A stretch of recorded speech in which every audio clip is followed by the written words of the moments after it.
नमस्कार दोस्तों, मैं नीलकमल यादव और आप देख रहे हैं जंगल तक। कहते हैं ना दोस्तों, अगर हमने अपनी जननी को नहीं जाना तो क्या जाना। कुछ इसी प्रकार हमारे साथ भी हो रहा है। अक्सर हम एनवायरनमेंट, जंगल, ट्रीज, हैबिटेट सबके बारे में बात करते हैं, पर उन सब की और हमारी भी जननी के बारे में नहीं बात करते हैं। दोस्तों, आपको लग रहा होगा कि आज मैं ऐसे क्यों बात कर रहा हूँ, तो आइए मैं आपको समझाता हूँ।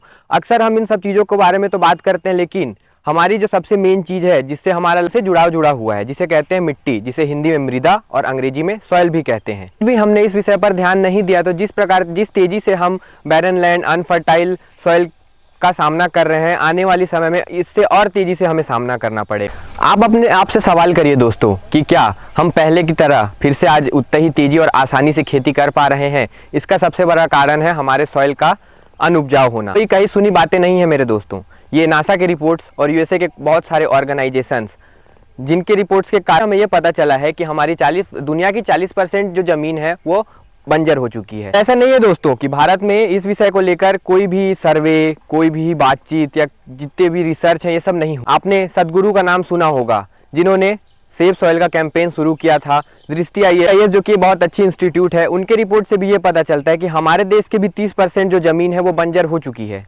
ज़मीन के बंजर होने का सबसे बड़ा कारण है केमिकल फर्टिलाइजर्स, डिफॉरेस्टेशन और सेम क्रॉप्स का रोटेशन होना।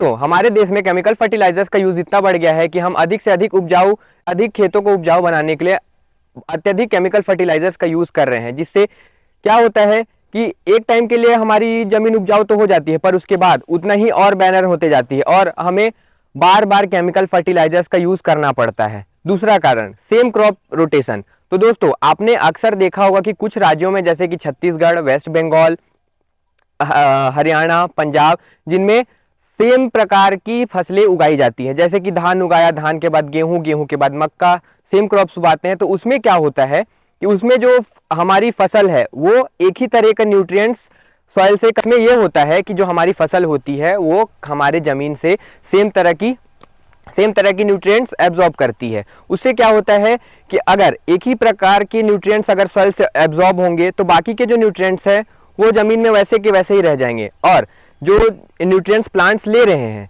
तो उनकी जो डिमांड है वो बढ़ती जाएगी, और जो सॉइल उस न्यूट्रिएंट्स को दे रहा है उसकी कमी बढ़ती जाएगी। क्योंकि धान, मक्का, गेहूं इत्यादि जो भी फसल है, इनको लगभग एक ही प्रकार का न्यूट्रिएंट चाहिए होता है। तो अगर ये न्यूट्रिएंट्स नहीं होंगे तो फिर कल फर्टिलाइजर्स की ओर जाएंगे, जिससे हमारी ज़मीन फर्टिलाइज होने के साथ साथ और भी बंजर होते जाएगी।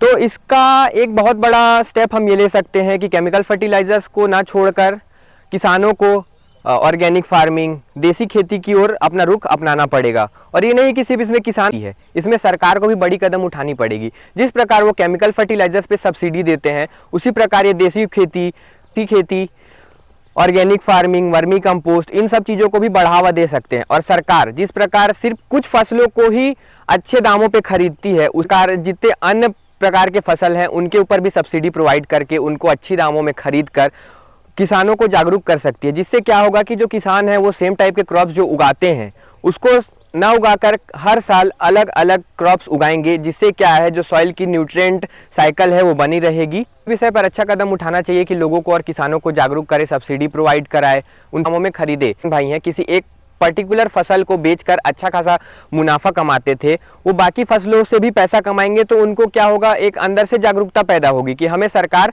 इन फसलों के लिए भी पैसे दे रही है। तो तीसरा कारण है डिफॉरेस्टेशन। डिफॉरेस्टेशन क्या है, हम बहुत ही तेज़ी से जंगलों को नष्ट कर रहे हैं और उनको फार्मिंग लैंड बना रहे हैं, और फार्मिंग लैंड बनाने के बाद उस पर खेती करते हैं। अगर खेती हमारी अच्छे से हो रही है तो उस पर हम ध्यान देते हैं, और अगर फसल वहाँ से अच्छे उपजाऊ नहीं निकल रहे हैं तो हम क्या करते हैं, उस जगह को छोड़कर किसी और जगह को चुनते हैं खेती के लिए, और उससे क्या होता है कि जो न्यूट्रिएंट वैल्यू है वो उस जगह की खत्म हो जाती है। ऐसे वीडियोस देखने के लिए हमारा चैनल जंगल तक देखते रहें, और नए वीडियोस बनाने के लिए हमें सुझाव देते रहें। आपका बहुत बहुत धन्यवाद।